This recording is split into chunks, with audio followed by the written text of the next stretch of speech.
Never turn to other people to solve your problems by visiting those who claim to know the unseen or who can help you with the unseen, because ultimately it will result in your destruction and theirs, and it will cause tremendous pain to you and your family and those you are trying to affect and impact. Man ata arrafan aw kahinan fasaddaqahu bima akhbar faqad kafara bima unzila ala Muhammadin sallallahu alayhi wasallam.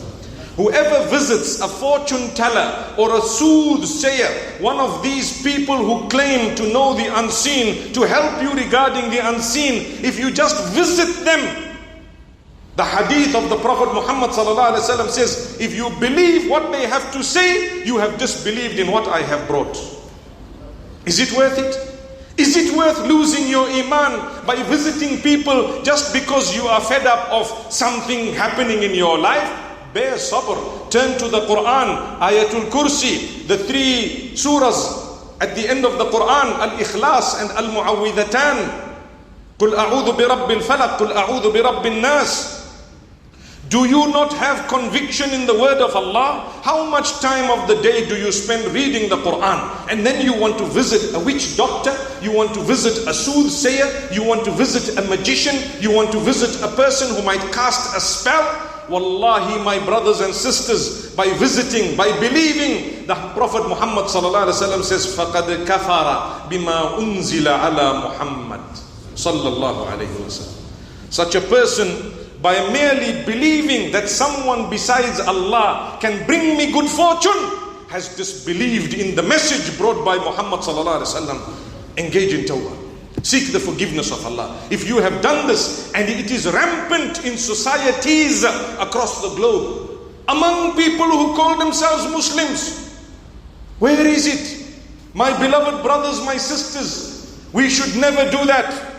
It is something that we have to speak about, because we are losing our faith in Allah. My brothers, my sisters, it is Allah alone who controls your destiny. Those people do not control their own destiny. There was a brother who was at one of the airports, and he was with his wife. A certain man came to him and told him, I will tell you your future for $75. And he said, I'm not interested, I'm a believer. He continued to walk with him. He says, I'll tell you your future for $70. He says, I am not interested, I'm a believer.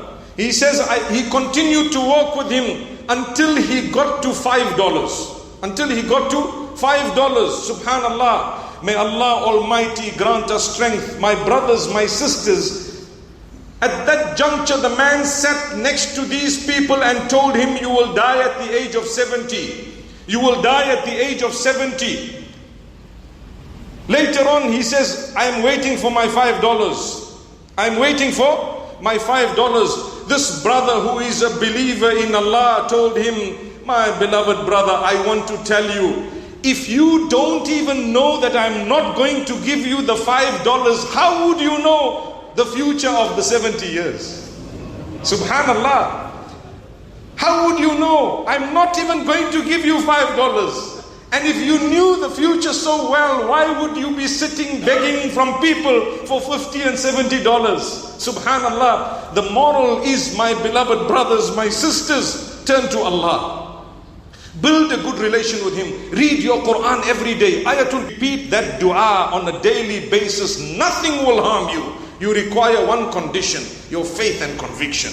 I am convinced. What will harm me? Nothing. Zero. I belong to Allah. Do what you want.